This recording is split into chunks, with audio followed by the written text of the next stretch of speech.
कल 21वां रोज़ा था और लैलुल कद्र की रात थी। उसमें इबादत करना बहुत ज़्यादा यानी कि हमारे लिए इम्पोर्टेंट है। जितनी हम इसमें इबादत करेंगे उतना ही हमें यानी कि हमारी दुआएं कबूल होंगी और अल्लाह हमसे राज़ी होगा।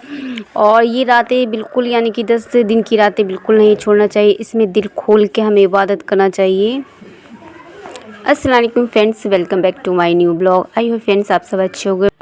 चलिए फ्रेंड्स, आज हम असर की नमाज़ के बारे में यानी कि तरीका आपको बताती हूँ। मैं यहाँ ज़ोहर की नमाज़ पढ़ने के लिए फ्रेंड्स मैं यहाँ खड़ी हो चुकी हूँ। तो हमें ज़ोहर की नमाज़ में 4 फ़र्ज़ पढ़ना होती है, 4 सुन्नतें पढ़ना होती हैं। तो मैं ज़्यादातर 4 फ़र्ज़ ही अदा करती हूँ। तो फ्रेंड्स मैं यहाँ नियत बांधती हूँ और आप सब देखिए कि मैं किस तरीके से इस नमाज़ को, सिर्फ मैं आपको यहाँ पर भी तरीका ही बताऊँगी। बाकी तो मैंने नमाज़ आपको पहले बीच में थोड़ी बहुत नमाज़ के बारे में भी बताया था। तो यहाँ पर मैंने नियत बांध दी है फ्रेंड्स। नियत के बाद तो आपको पता है यहाँ पर क्या पढ़ना है। आपको सुभाना अलहम्दु कुल, उसके बाद फिर आपको यहाँ पर जाना है रुकू में जाने के बाद फ्रेंड जो रुकू की सूरत होती है वो पढ़नी है। फिर आपको सजदे में जाना है। यहाँ पर हमें 4 बार फ्रेंड्स यानी कि नमाज से इसको पढ़ना होता है। जो फ़र्ज़ का होता है 4 बार हमें पढ़ना होता है।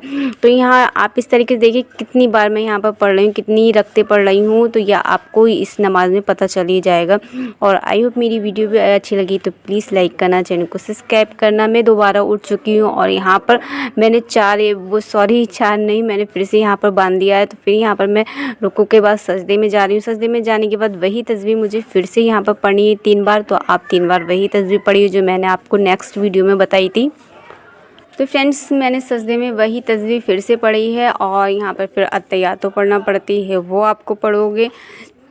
वो पढ़ने के बाद फिर आपको उठना होगा और उठने के बाद फिर वैसे ही आपको सूरतें वगैरह जो चीज़ें आपको यानी कि पढ़नी है। यहाँ पर फिर हमें सिर्फ अलहम्दु कुल ही पढ़ना होता है। सुबहाना हमें पहली बार में पढ़ना होता है, उसके बाद फिर हमें अलहम्दु कुल ही पढ़ना होता है। फिर हम रुकू में गए, फिर सजदे में गए फ्रेंड्स। और कल यानी कि कल 21वां रोज़ा था और लैलुल कद्र की रात थी। ये रात बहुत ज़्यादा यानी कि अच्छी होती है।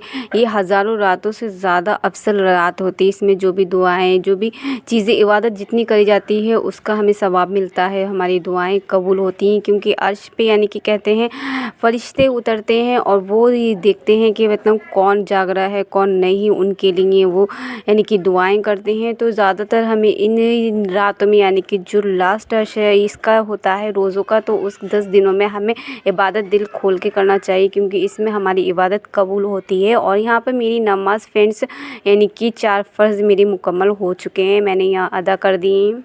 मेरे 4 फ़र्ज़ हो चुके हैं। आप चाहो तो 4 सुन्नतें भी पढ़ सकते हो फ्रेंड्स। चाहो नहीं पढ़ी जाती बट मैं नहीं पढ़ पाती हूँ तो मैं 4 फ़र्ज़ अदा कर लेती हूँ। तो फिर उसके बाद आपको यहाँ पर अतल कुर्सी पढ़नी है। अतल कुर्सी पढ़ने के बाद 3 बार इस तरीके से फूंकना है। फिर हमें 11 बार कुल पढ़ना है। तो आप 11 बार कुल पढ़िए। कुल पढ़ने के बाद फिर अपने गले में फूंक लीजिए फ्रेंड्स।